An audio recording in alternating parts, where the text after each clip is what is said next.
This is one of Cluny the Scourge's matches, this time between the Britons, commanded by myself, and the Germanians, commanded by my opponent Haveit. My army comprises 3 warbands, 4 units of woad warriors, 4 units of head hurlers, 1 druid unit, 4 heavy chariots and 2 light chariots. Now my plan here is to distract and harass with my light chariots, to fix my opponent's attention with the bulk of my infantry, while provoking them using my head hurlers, until my opponent makes a mistake, which I can leap upon using my fast moving woad warriors to outflank the enemy and strike at a weak point with my heavy chariots.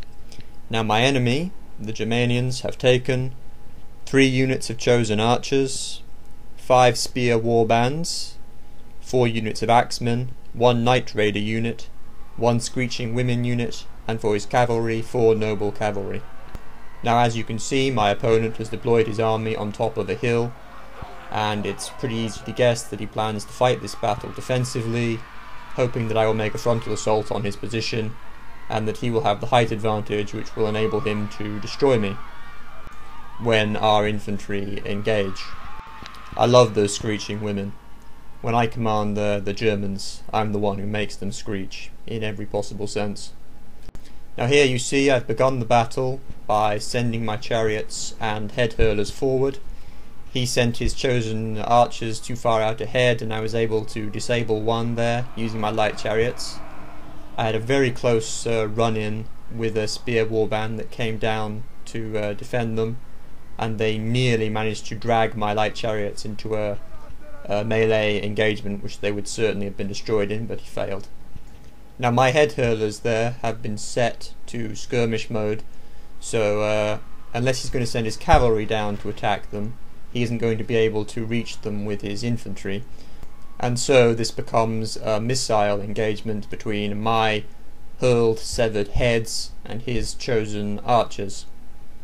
However, his archers are sufficiently far behind his infantry line that my head hurlers can't get close enough with their short range to reach them with their missiles, so long as they are set to skirmish, which they need to be if I'm going to keep them safe from his infantry. So at present all I can do is to attack his spear warbands with them.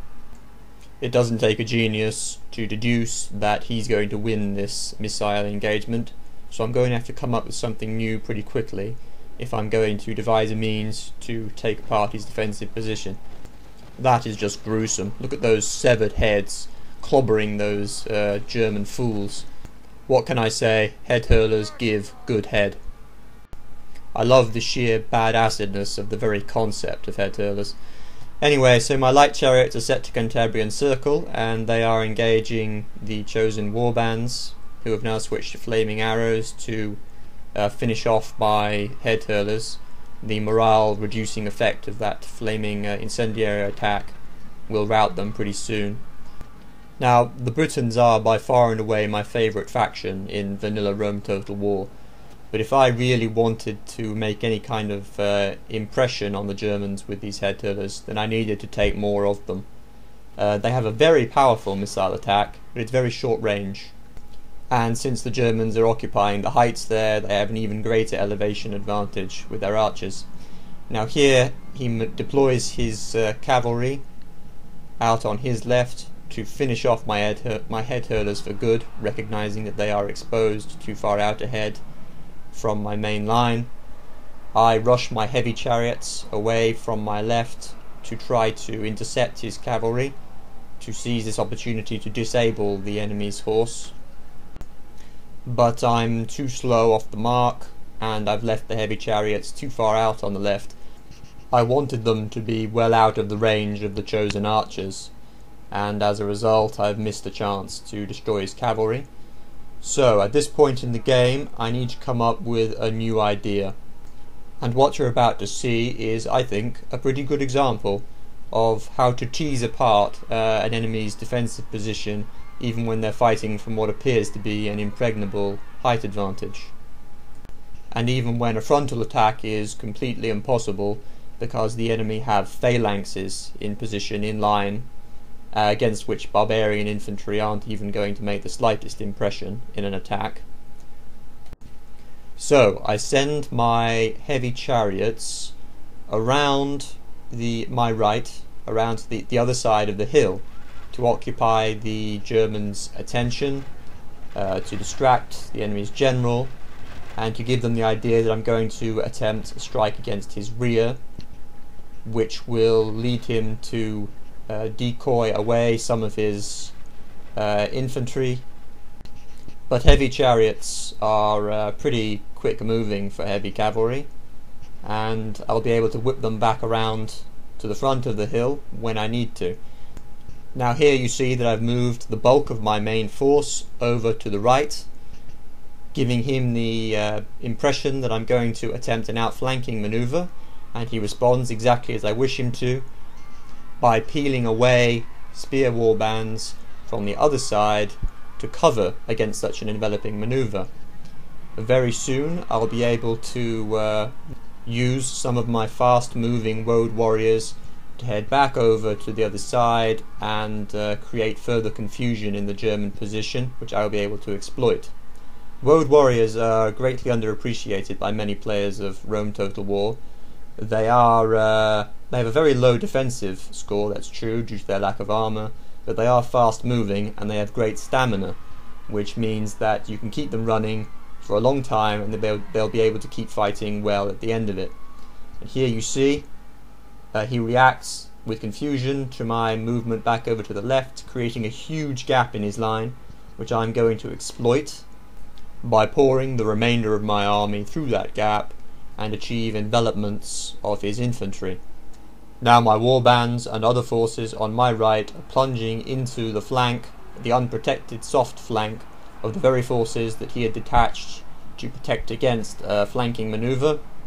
Now he clumsily responds to this by right-clicking all of his cavalry to attack at once in a mass, instead of detaching some of them aside to achieve an envelopment of these troops. So I'm in a head-on confrontation with his cavalry, whereas I don't make that mistake and I achieve my envelopment.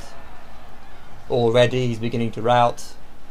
At this point his troops badly need the support of his morale boosting unit, the Screeching Women, but as you can see they aren't even screeching, whereas my druids have been chanting steadily throughout the whole of this engagement.